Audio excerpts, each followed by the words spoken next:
Olá, alunos! Sejam todos bem-vindos à unidade 3 da disciplina Política Educacional. Eu sou a professora Flávia Alexandra e o título dessa unidade é Educação do Campo no contexto da legislação educacional brasileira. Nessa unidade, nós vamos trabalhar especificamente, discutir as políticas educacionais pensadas para a educação do campo. Então, nesse sentido, os conteúdos abordados serão trajetória histórica da educação do campo, delineamento político da educação do campo, análise dos programas instituídos no campo brasileiro e quais são os dispositivos legais orientadores da política de educação do campo. Então, basicamente, nós vamos discutir o que é a educação do campo, como conquista dos movimentos sociais contemporâneos do campo e quais as políticas delineadas para esse público, para essa concepção de educação tão específica, né, na história da educação e na política educacional brasileira. Os conteúdos dessa unidade, como já acabamos de colocar, levam aos seguintes objetivos: compreender a educação do campo na perspectiva humanizadora, como direito social dos povos campesinos, respeitando suas demandas políticas, sua luta, sua história, reconhecer as influências dos movimentos sociais na trajetória da educação do campo e na conquista de políticas educacionais voltadas, para as demandas dessas populações, e reconhecer o campo como espaço historicamente social, produtor de conhecimento e o papel das políticas educacionais nesse processo. Primeiramente, nós precisamos compreender, entender, conhecer o histórico da luta no campo. Então, é preciso nós destacarmos que todo docente em formação deve conhecer os períodos históricos essenciais para compreender o movimento da educação do campo. Então, nós vamos situar alguns marcos históricos, alguns momentos históricos para entender essa complexa relação, de história e política educacional. Então, primeiramente, as décadas de 20 e 30, onde nós encontramos o movimento dos pioneiros da educação, a Escola Nova, que difundia a ideia de uma escola democrática que proporcionasse condições de igualdade para todos, onde campo e cidade seriam igualmente considerados e contemplados. Então, essa ideia de acesso igualitário de educação vem lá do movimento dos pioneiros da educação nova, Na Constituição de 34, a gente encontra o primeiro texto legal, o primeiro texto constitucional a destinar recursos para a então educação rural, que atribuiu à União a responsabilidade pelo financiamento do ensino, embora as políticas públicas para o cumprimento dessa lei nunca tenham sido implementadas naquela época. Depois, no período de 1945 a 64, houve avanços no aspecto educacional e uma das conquistas foi a promulgação da LDB, dessa LDB da época, que tinha como finalidade ampliar o acesso à escola pública e gratuita, além de difundir campanhas e movimentos de educação popular. Em seguida, a gente faz um salto para a década de 80, onde nós encontramos a redemocratização da educação pública. Nesse período, há um crescimento e afirmação dos movimentos populares, contribuindo para a mobilização visando incluir a educação do campo na pauta dos temas a serem debatidos em todo o país. Com a Constituição promulgada em 1988, na época da redemocratização, é considerado um marco para a educação, pois estimulou a movimentação da sociedade em torno de garantias de seus direitos sociais e políticos, dentre eles o acesso a todos os brasileiros à educação escolar, que ela é promulgada como a educação como um direito de todo cidadão brasileiro lá no artigo 205, como nós já comentamos nas aulas anteriores. Obviamente, a lei que está em vigor, a LDB 9394/1996, que reconhece nos artigos 3º, 23, 27 e 61 a diversidade sociocultural brasileira e o direito à igualdade e à diferença, que possibilita a definição de diretrizes operacionais para a educação rural, sem, no entanto, romper com o projeto global de educação para o país, que os movimentos para a educação do campo são posteriores à promulgação da LDB de 96. E aí, aproveitando esse ensejo que acabamos de tocar, no que se refere à educação rural, nós precisamos distinguir nos textos legais, né, nos textos também que discutem essa concepção. O que é que difere a então educação rural vigente até a promulgação da LDB de 96 para a educação do campo, né, hoje discutida nos termos atuais? Então, a educação rural ela é um molde da escola dos centros urbanos inserida no campo, sem pensar ou considerar toda uma cultura peculiar que o campo tem. Então, se definia como educação rural as concepções de educação, ensino, aprendizagem e metodologias que aconteciam nas escolas das então zonas rurais do país, que havia apenas uma espécie de transporte, né, de transposição da educação urbana para essas escolas na zona rural. Não havia uma discussão que contemplasse as populações campesinas, a cultura do campo, né, a questão do calendário, a questão agrícola, as questões agrárias. Não, havia apenas uma educação ofertada tal qual acontecia nos centros urbanos. Então, o grande desafio nesse contexto seria que futuros profissionais de educação, a importância de se pensar numa educação do campo que expresse os interesses e as necessidades das pessoas que estão inseridas no campo. E aí, a partir desse desafio, se tem a concepção atual vigente de campo e educação do campo. Então, a educação do campo, ela quer que se realize no conjunto dos movimentos sociais e organizações dos povos do campo, indígenas, quilombolas, populações ribeirinhas e os povos, né, as pessoas que vivem mesmo no campo brasileiro, expressando os interesses dos sujeitos que vivem, produzem e trabalham no campo, né, como preconiza Arroio, Caldá, Molina, que são os principais e as principais autoras que discutem a ideia de educação do campo. Então, a gente precisa ter bem definido o que foi a educação rural e o que é a educação do campo. Então, a educação do campo, ela é uma concepção de educação que envolve os movimentos sociais, que devem envolver as populações do campo, no que se refere a conteúdos, metodologias, calendário, forma de avaliação, tudo pensado para atender os interesses das diversas populações do campo. Então, nesse contexto, o que é campo? Campo, mais do que um perímetro não urbano, é um campo de possibilidades que dinamiza as condições sociais existentes enquanto projeto de mundo, de homem, mulher e de sociedade. Então, o campo é aquele espaço específico onde essas relações acontecem, né? Onde a população campesina está inserida, mas não somente as pessoas, mas as suas relações sociais, culturais, as suas necessidades.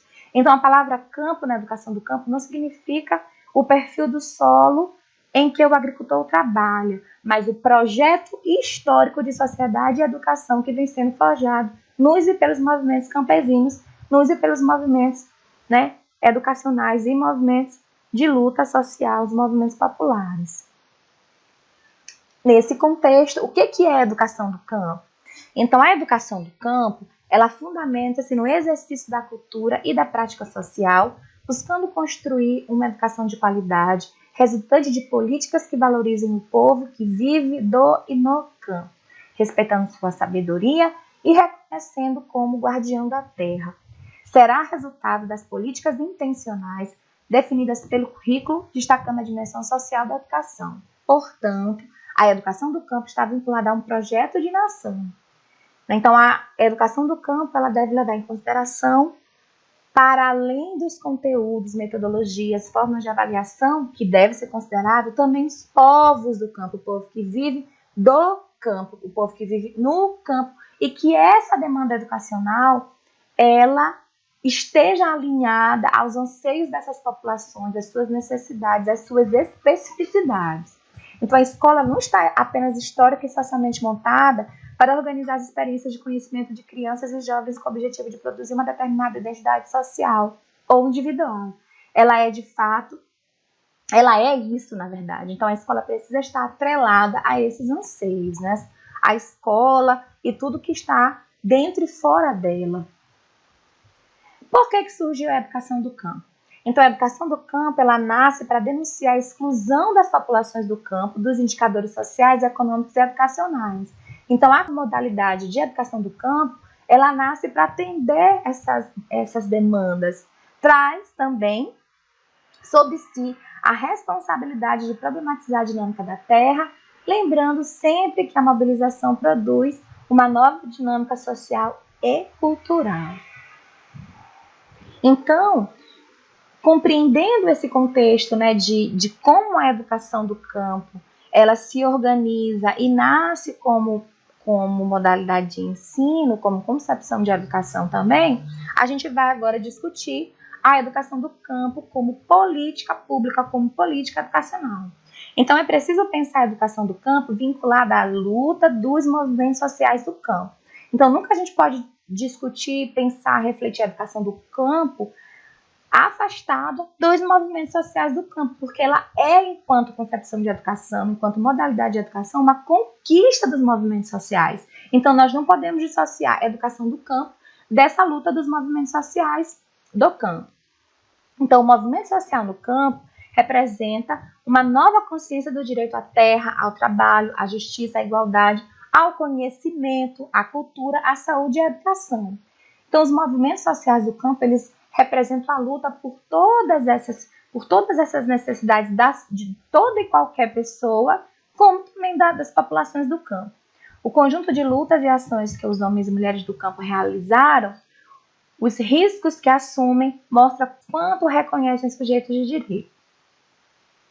Uma política pública de educação do campo deve respeitar todas as formas e modalidades de educação que se orientam pela existência do campo como espaço que é, ao mesmo tempo, produto e produtor de cultura.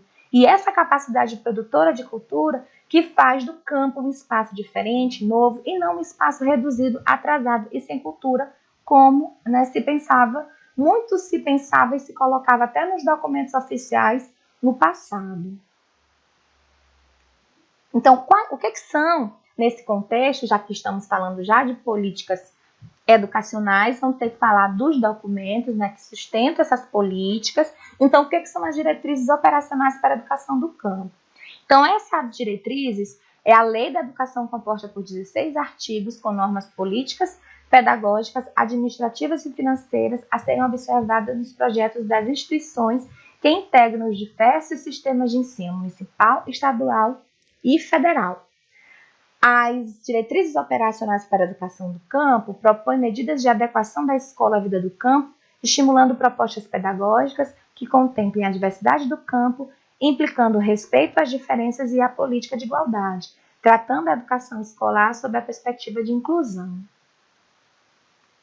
Quais são os princípios das escolas do campo nesse contexto e que estão colocados nessas diretrizes?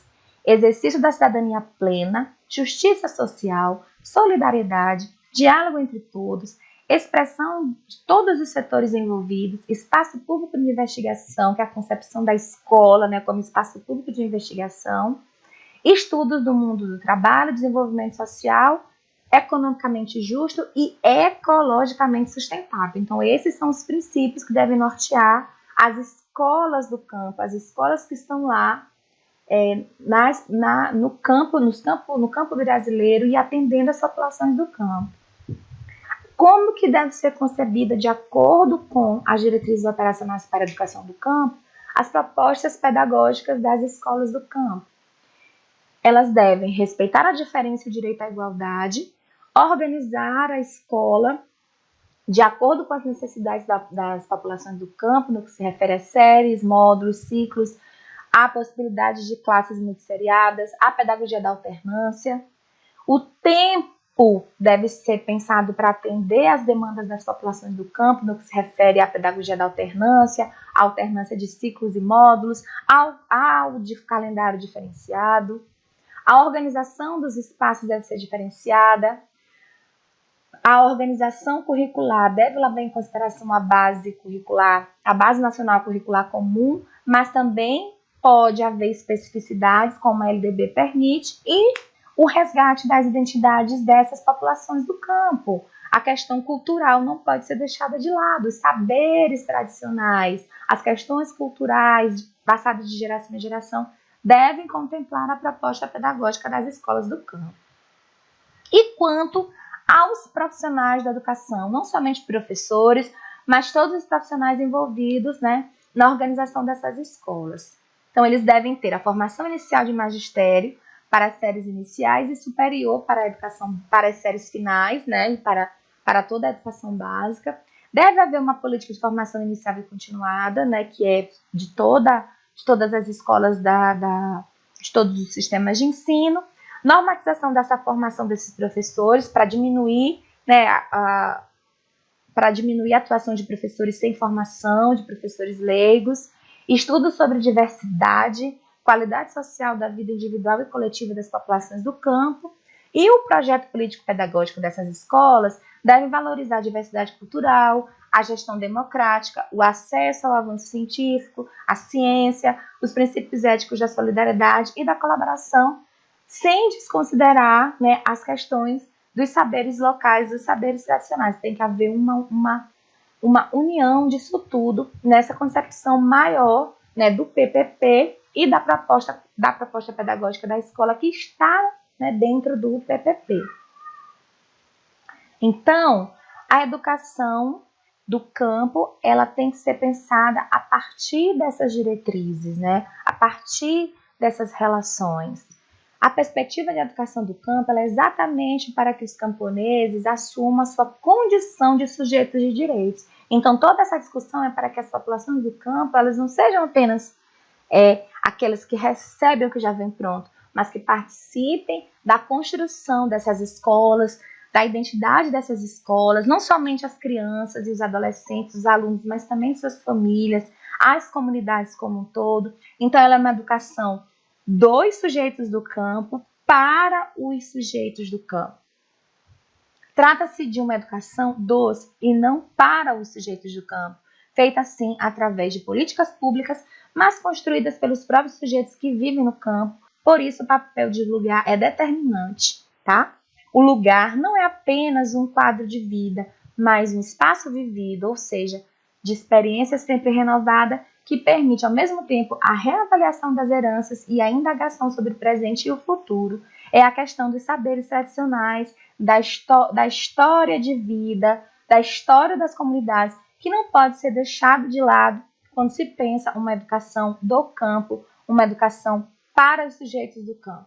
Isso não pode ser desconsiderado.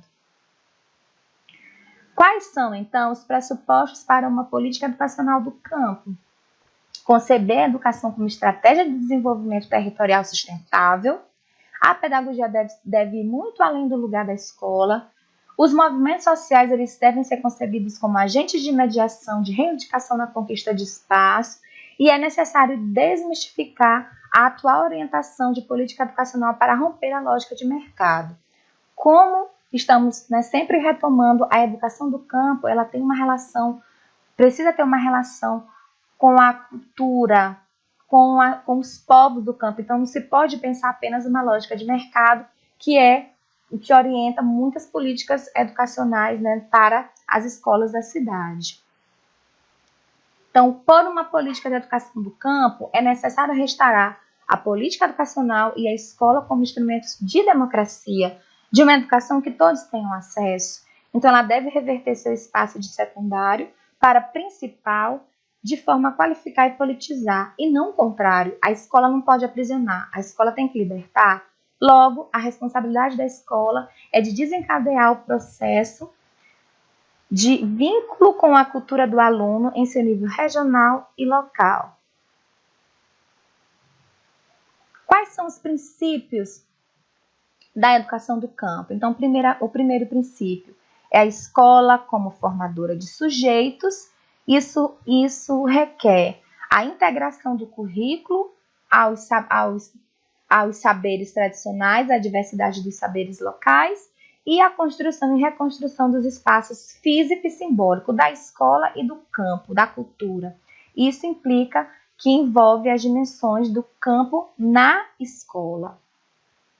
O segundo princípio é a valorização dos diferentes saberes no processo educativo. Isso inclui os conhecimentos do campo, a identidade cultural camponesa e superar a dicotomia campo-rural. O campo concebido como esse espaço rico que integra as pessoas, a cultura, a história, os saberes, a produção agrícola, e essa que tem que ser a concepção de campo, e não aquela concepção de rural como algo atrasado, como algo, né, estanque, que não pode contribuir com o crescimento, inclusive econômico, né? Tem que se pensar no crescimento econômico, mas para além do econômico, sustentável, né? Que preserve o campo. Então, os instrumentos, esses que são os instrumentos para a intervenção e mudança de atitude das próprias pessoas que estão ali fazendo a escola acontecer e das próprias comunidades, né, que compõem a riqueza do campo brasileiro. O terceiro princípio são os espaços e tempos de formação dos sujeitos na aprendizagem. Então, a educação não se dá em um espaço restrito à escola, ela está em diversos espaços e tempos diferenciados. Considera-se como condição fundamental a escola do campo que esta tenha um lugar social naquela comunidade. Então, deve ser voltada para a compreensão da política fundiária, agrícola, ambiental e da reforma agrária. Então, a escola ela não pode estar alheia à luta dos movimentos sociais, e isso numa concepção de educação do campo. Então, a educação do campo caminha com a luta dos movimentos sociais. Então, nesse sentido, as propostas de políticas de atuação para a educação do campo é necessário constituir-se em uma política de formação que desenvolva capacidades para afirmar o campo e não para fragmentá-lo. Então, o campo, dentro das propostas políticas de atuação na educação do campo, ele precisa estar fortalecido. O campo, as escolas do campo e as populações do campo de forma integrada. Então, isso implica em uma formação inicial e continuada, são necessidades sociais do campo, formação para a diversidade do conhecimento, desenvolvimento de capacidades para afirmar o campo e não fragmentá-lo, e a busca incessante de conhecimento e as condições para permanecer no campo, trabalhar o campo e fazer o campo crescer do ponto de vista do desenvolvimento sustentável, ambiental e não mercadológico.